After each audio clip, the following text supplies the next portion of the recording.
Be a gift and a curse. It's all fun and games until they end up running away or dying. Raise your hand if you have pets or have had pets at some point in your lives.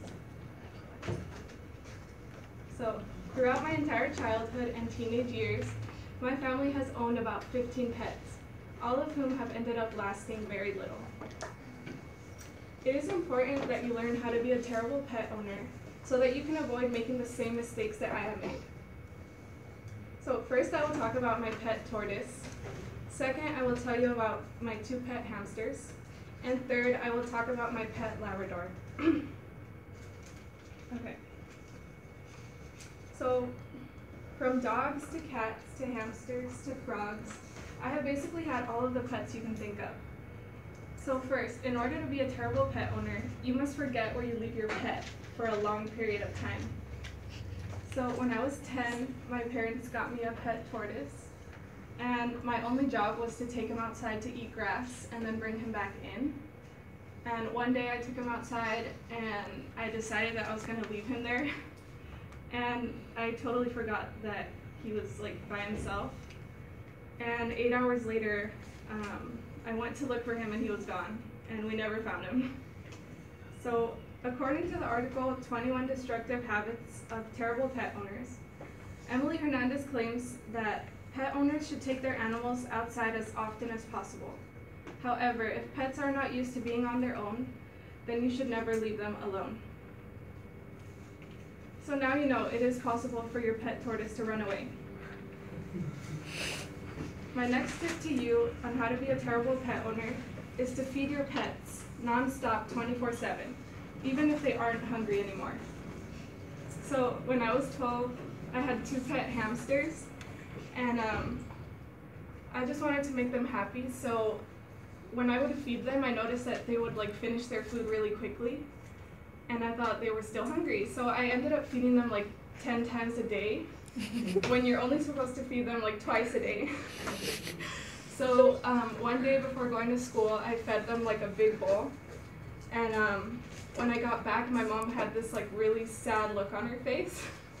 And she told me that because I had been feeding them like 10 times a day, their stomachs ended up exploding.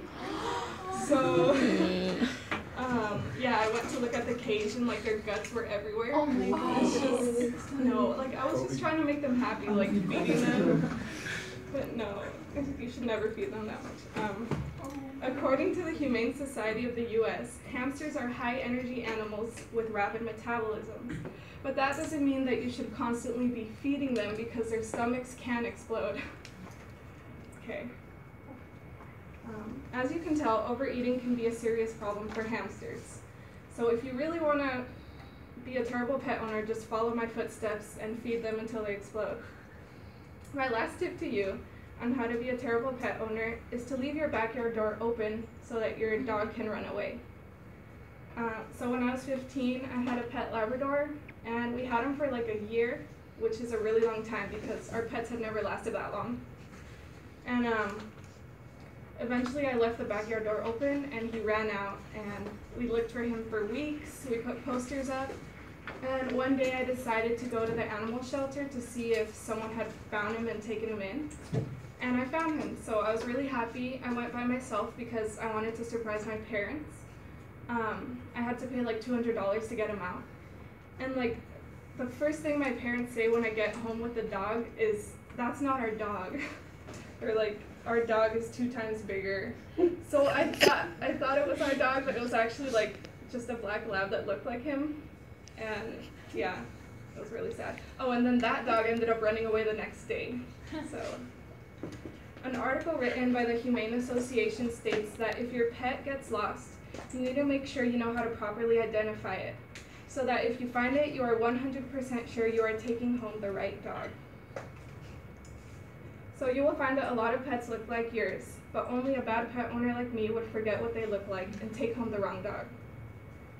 So now that I've talked about some of my really bad experiences with pets, we are going to wrap things up. It's extremely important that I taught you about my past experiences so that you can avoid making the same mistakes. So first I talked about my pet tortoise. Second, I told you the tragedy of my hamsters. And third, I talked about my black lab.